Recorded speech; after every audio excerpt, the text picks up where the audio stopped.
Good morning, everyone. It's Friday. I'm Vince Lancy. Here's the market rundown. Topics today will be in search of new correlations: gold versus stocks, gold versus Bitcoin, Bitcoin versus gold divided by Doge, all kinds of crazy correlations courtesy of Bitcoin's terminal, Bloomberg Intelligence's Mike McGlone, who we've been a follower of for quite some time. Okay, let's start with the markets. US 10-year 469, 470, unchanged bid. The dollar is 109.13, down almost 3. S&P 500 is 59.08, up 7. The VIX is 18.21, up 14. Gold is 26.77, up 7 and change. Silver is 30.31, up 22. Copper is 430, up 2. WTI is 76.70, up 220. What? Holy crap. Okay. I didn't see that. Up to 20. All right, that's good. Natural gas, 384, up 9. Bitcoin, 94,900, 2,500 higher. Ethereum tracking up almost 3% at 33.14. Palladium, 949, up 22. Platinum at 960, up 1. Gold, silver, stable and slightly softer. Throwing up WTI while we look at grains. Soybean up 7 cents, 10 even. Corn 448 up 1 cent. WHEAT. Wow. Thinking of oil, WTI wanted to say 540 up 1 and a third. Okay, to the home page. Yesterday's posts. Special Trump's New American Empire Unfolding. That's a podcast. That is a special podcast. Essentially, if you've been a long-time listener or follower or reader or subscriber, it's basically a logical extension from the world is moving into a mercantilist environment now. Uh, Encapsulating Trump's recent comments with the United States' agenda to remain competitive in the world. On the left, actually a very important post for those of you who follow miners. RBC predicts high returns of capital. At least, well, put it this way, Jordan over at the Daily Gold, he looks at stuff like this all the time. Cash flows, free cash flows in this environment are important, especially for miners and their expenses, their rising expenses. Founders AM, we sent this out this morning. Big banks see lower than expected payrolls. By the time you see this, payrolls may be out. The bigger banks are expecting a lower number than consensus, in part due to a seasonal drop off that some may have missed. Main story discussion: gold ETF outflows set to reverse in 2025. Okay, quick background. Mike McGlone is at heart a technician at Bloomberg on the terminal. You can find him on X, Twitter, whatever else you'd like to call it. Um, but he's unique in the sense that most of his technical work is about correlations. And when you work at Bloomberg and you have access to that kind of data, you tend to look at correlations, and it's very helpful. And the reason I bring him up in this context is because much of the work we do here is correlation based.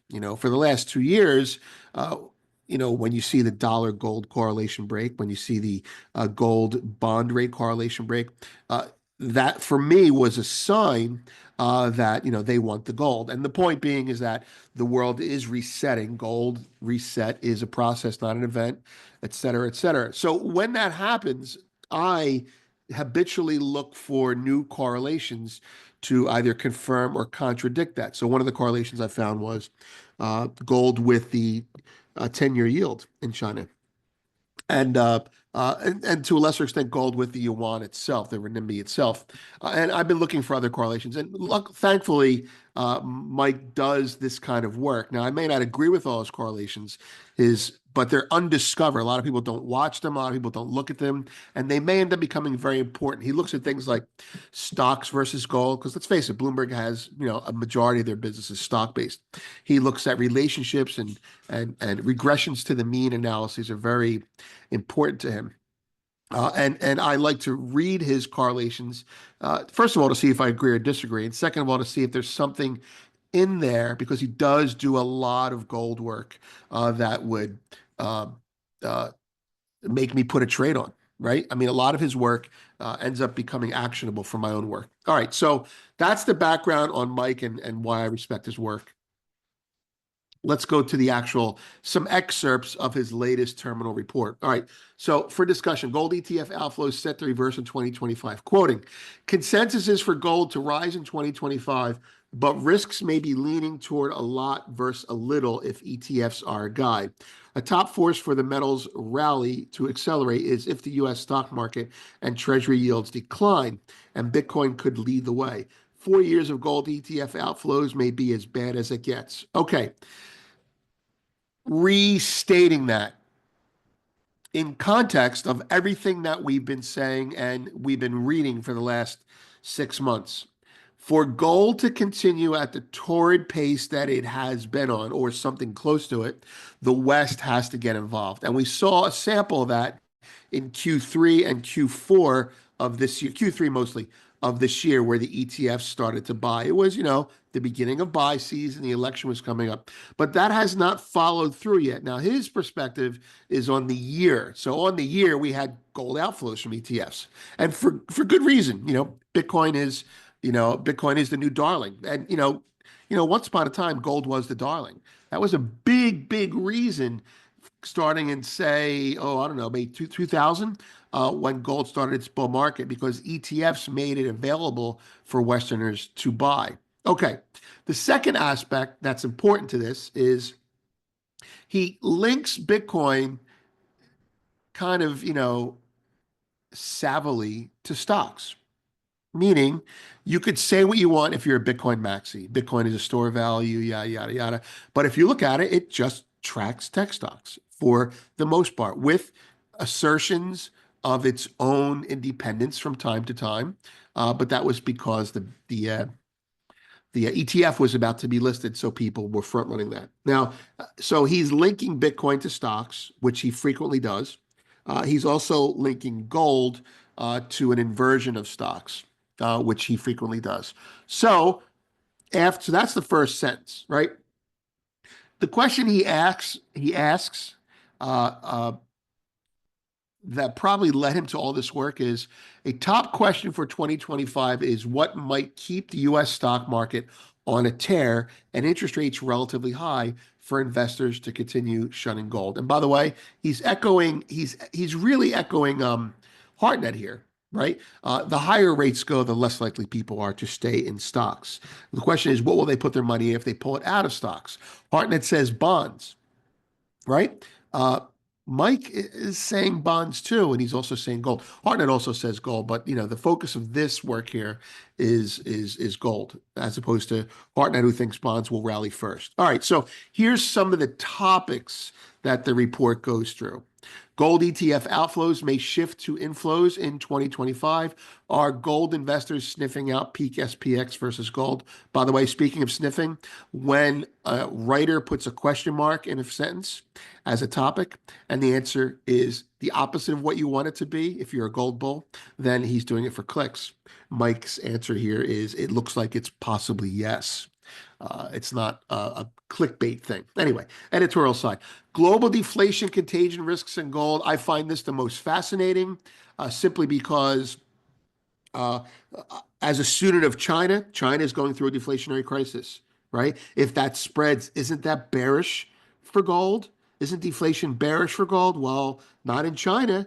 They're buying gold because of their flight to safety. And that's the thing, it's not liquidity deflation, it's risk deflation. People are putting their money in safer havens. All right.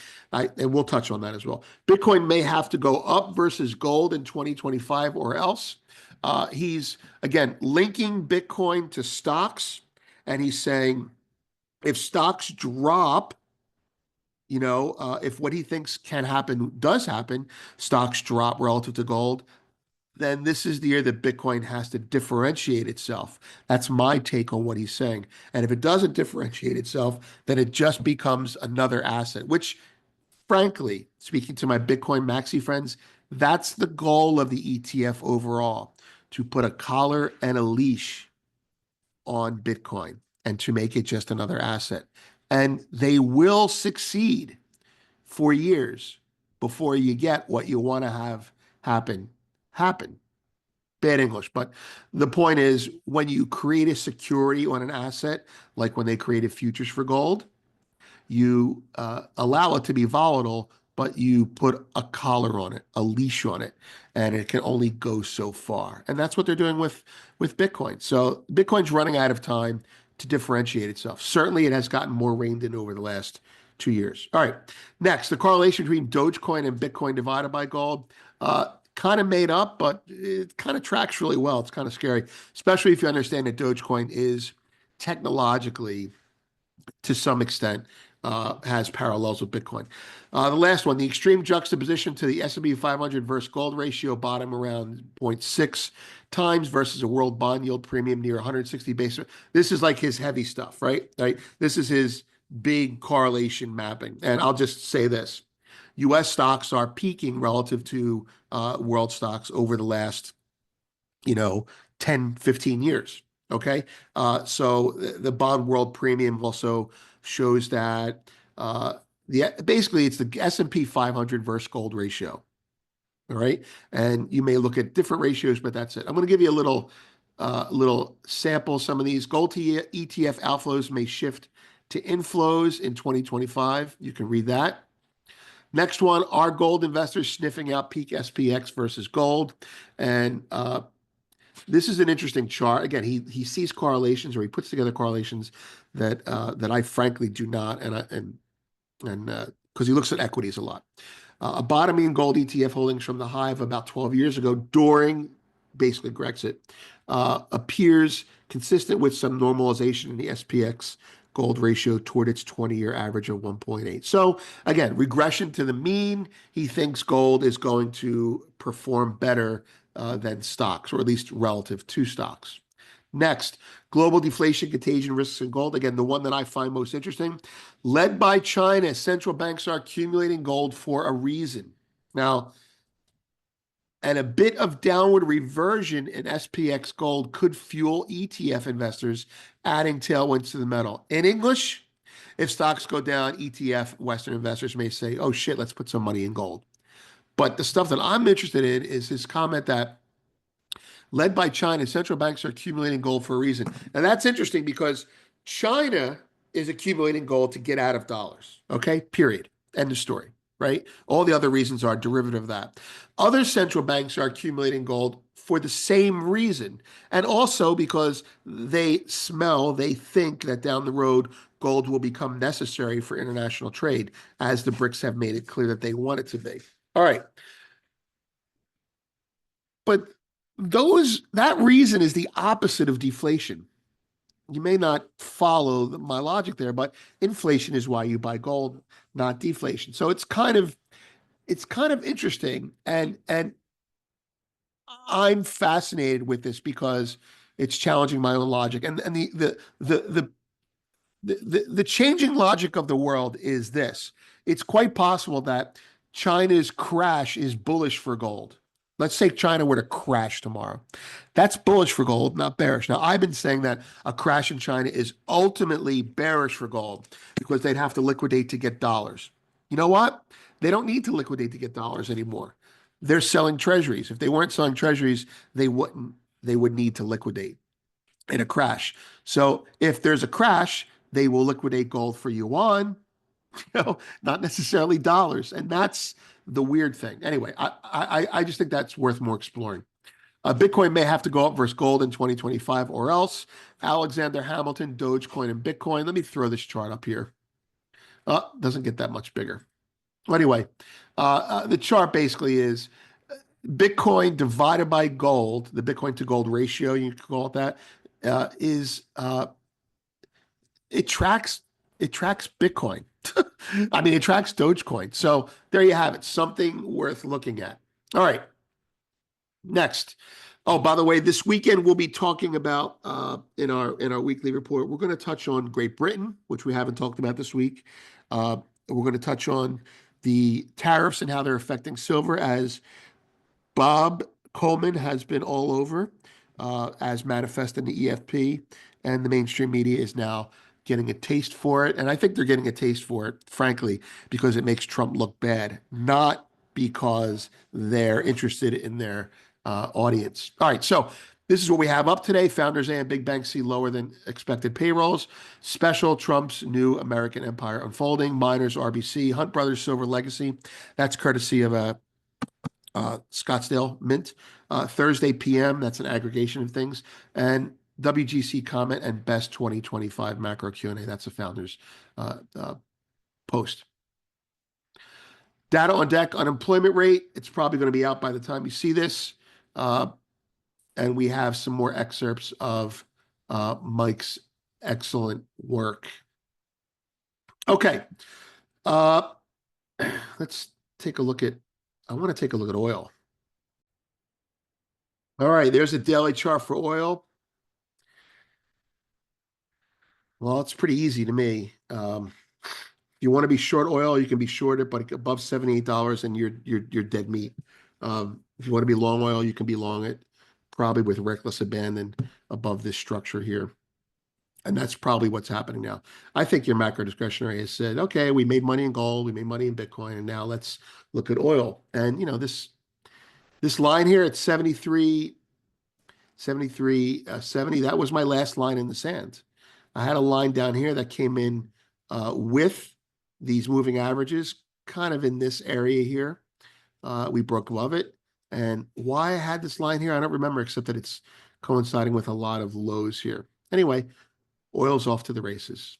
Maybe oil's going to be oil now. All right, gold. All right, there you go. The 50-day moving average does not matter. Let's get rid of it. Let's get rid of it. Where is that? There it is. All right. Here we are. We're back to the 100-day moving average. You should assume now the 100-day moving average is kind of like a tether or an anchor. And we touch it, we go up. We could touch it, reject it, and go through it, but that'll be bound by the 200-day moving average. We're on a pace. We're on a pace to just keep going higher. I mean, look at these moving averages paralleling. There's no high volatility in there. Silver. Silver, I have a lot more interest in right now. I'm long silver and short gold. And we just keep getting these wicks. It's not getting above it. So, I mean, you're not supposed to be long until we get above it. However, silver does things like this.